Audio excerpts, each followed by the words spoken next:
നമസ്കാരം, മെട്രോ മാറ്റിനിയിലേക്ക് സ്വാഗതം. മാധ്യമപ്രവർത്തകയെ അപമാനിച്ചെന്ന കേസിൽ നടനും BJP നേതാവുമായ സുരേഷ് ഗോപി നൽകിയ മുൻകൂർ ജാമ്യാപേക്ഷയിൽ സർക്കാരിന്റെ നിലപാട് തേടി ഹൈക്കോടതി. Justice C. പ്രദീപ് കുമാറാണ് ഹർജി പരിഗണിച്ചത്. ഹർജി ജനുവരി 8-ന് വീണ്ടും പരിഗണിക്കും. ഒക്ടോബർ 27-നാണ് കേസിനാസ്പദമായ സംഭവം നടന്നത്. മാധ്യമപ്രവർത്തകരോട് സംസാരിക്കുന്നതിനിടയിൽ ചോദ്യം ചോദിക്കാൻ വന്ന വനിതാ റിപ്പോർട്ടറുടെ തോളിൽ പിടിക്കുകയായിരുന്നു സുരേഷ് ഗോപി. മാധ്യമപ്രവർത്തക കൈ തട്ടി മാറ്റിയെങ്കിലും വീണ്ടും സുരേഷ് ഗോപി ഇത് ആവർത്തിക്കുകയായിരുന്നു. തുടർന്ന് സ്ത്രീത്വത്തെ അപമാനിച്ചെന്ന് കാണിച്ച് മാധ്യമപ്രവർത്തക പോലീസിൽ പരാതി നൽകുകയായിരുന്നു.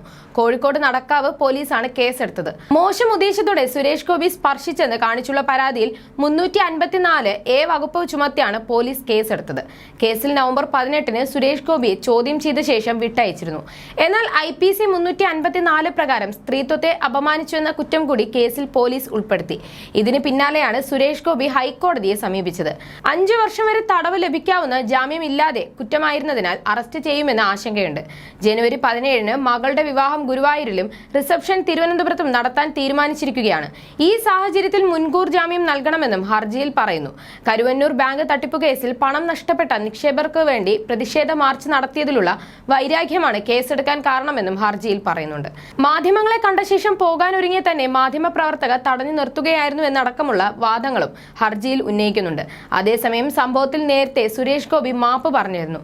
വാത്സല്യത്തോടെയാണ് മാധ്യമപ്രവർത്തകയോട് പെരുമാറിയതെന്നും മാനസിക ബുദ്ധിമുട്ട് അനുഭവപ്പെട്ടിട്ടുണ്ടെങ്കിൽ ക്ഷമ ചോദിക്കുന്നു എന്നുമായിരുന്നു സുരേഷ് ഗോപിയുടെ പ്രതികരണം. ഒരു മകളെ പോലെ കണ്ട് വാത്സല്യത്തോടെയാണ് പെരുമാറിയത് എന്നായിരുന്നു സുരേഷ് ഗോപിയുടെ വിശദീകരണം.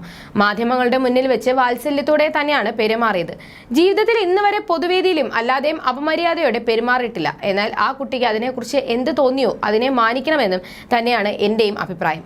ഏതെങ്കിലും രീതിയിൽ ആ കുട്ടിക്ക് മോശമായി തോന്നുകയോ മാനസിക ബുദ്ധിമുട്ട് അനുഭവപ്പെടുകയോ ചെയ്തിട്ടുണ്ടെങ്കിൽ ഞാൻ ക്ഷമ ചോദിക്കുന്നു എന്നായിരുന്നു മാപ്പ് പറഞ്ഞ സുരേഷ് ഗോപി പങ്കുവച്ച കുറിപ്പ്. എന്നാൽ മാപ്പ് തള്ളിയ പരാതിക്കാരി കേസുമായി മുന്നോട്ട് പോവുകയായിരുന്നു. തൊഴിൽ എടുക്കുന്ന എല്ലാ സ്ത്രീകൾക്കും നേരെയുള്ള അവഹേളനമാണിതെന്നായിരുന്നു പരാതിക്കാരി തുറന്നടിച്ചത്. കേസിൽ താമരശ്ശേരി ചീഫ് ജുഡീഷ്യൽ മജിസ്ട്രേറ്റിന് പരാതിക്കാരി രഹസ്യമൊഴി നൽകിയിരുന്നു. കേസിൽ ഇതുവരെ 17ഓളം മാധ്യമപ്രവർത്തകരെ പോലീസ് ചോദ്യം ചെയ്തിരുന്നു.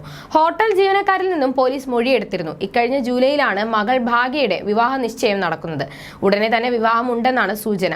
ശ്രേയസ് മോഹൻ എന്നാണ് സുരേഷ് ഗോപിയുടെ മരുമകന്റെ പേര്. മാവേലിക്കര സ്വദേശികളായ മോഹന്റെയും ശ്രീദേവിയുടെയും മകനാണ് ശ്രേയസ്. ബിസിനസ്സുകാരനാണ്. സുരേഷ് ഗോപിയും ഭാര്യ രാധികയും പ്രധാനമന്ത്രി മോദിയെ സന്ദർശിച്ചുകൊണ്ട് ക്ഷണക്കത്ത് കൈമാറിയിരുന്നു. ഈ ചിത്രങ്ങളെല്ലാം സോഷ്യൽ മീഡിയയിൽ വളരെ വൈറലായിരുന്നു. ഞാൻ ഭയങ്കര എക്സൈറ്റഡ് ആണ്. എങ്ങനെ ഒരു മകളെ ഒരുത്തന്റെ കൂടെ നിഷ്കരണം പറഞ്ഞു വിടുന്നു എന്ന് ചോദിച്ച ഇടത്തുനിന്നും ഒരു മകളെ ഒരാളുടെ കൈ പിടിച്ചു കൊടുത്ത് പുതുജീവിതത്തിലേക്ക് വിടുക എന്നുള്ളിടത്തേക്ക് മാറിയിരിക്കുന്നു ഞാൻ. ആ മൊമെന്റിന് വേണ്ടി കാത്തിരിക്കുകയാണ് എന്നാണ് സുരേഷ് ഗോപി പറഞ്ഞിരുന്നത്. എന്ന് കരുതി ഇപ്പോഴത്തെ വിവാഹങ്ങൾ പോലെ ഒരാഴ്ച നീണ്ടു നിൽക്കുന്ന പരിപാടികൾ ഒന്നും ഉണ്ടാകില്ല. എന്റെ മകളുടെ വിവാഹം എങ്ങനെ ആയിരിക്കണമെന്ന് പണ്ട് ഞാൻ പറഞ്ഞിരുന്നു. പക്ഷേ എന്റെ ഭാര്യയുടെയും മക്കളുടെയും ഇഷ്ടം ഞാൻ നോക്കണം.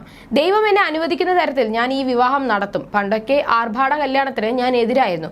പക്ഷെ പിന്നീട് മനസ്സിലായി പണമുള്ളവർക്ക് മക്കളുടെ വിവാഹം ആർഭാടമായി തന്നെ നടത്തണമെന്ന്.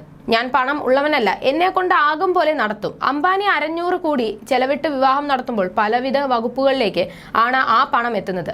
അപ്പോൾ നമ്മൾ മറിച്ച് ചിന്തിക്കുന്നത് ഒരു തെറ്റായ ചിന്താഗതിയല്ലേ? മാർക്കറ്റ് ഉണരണമെങ്കിൽ അതിധനികരായ അച്ഛനും അമ്മയ്ക്കും ഒരുപാട് പെൺകുട്ടികൾ ഉണ്ടാകട്ടെ എന്നാണ് ആഗ്രഹം എന്നും സുരേഷ് ഗോപി പറഞ്ഞിരുന്നു.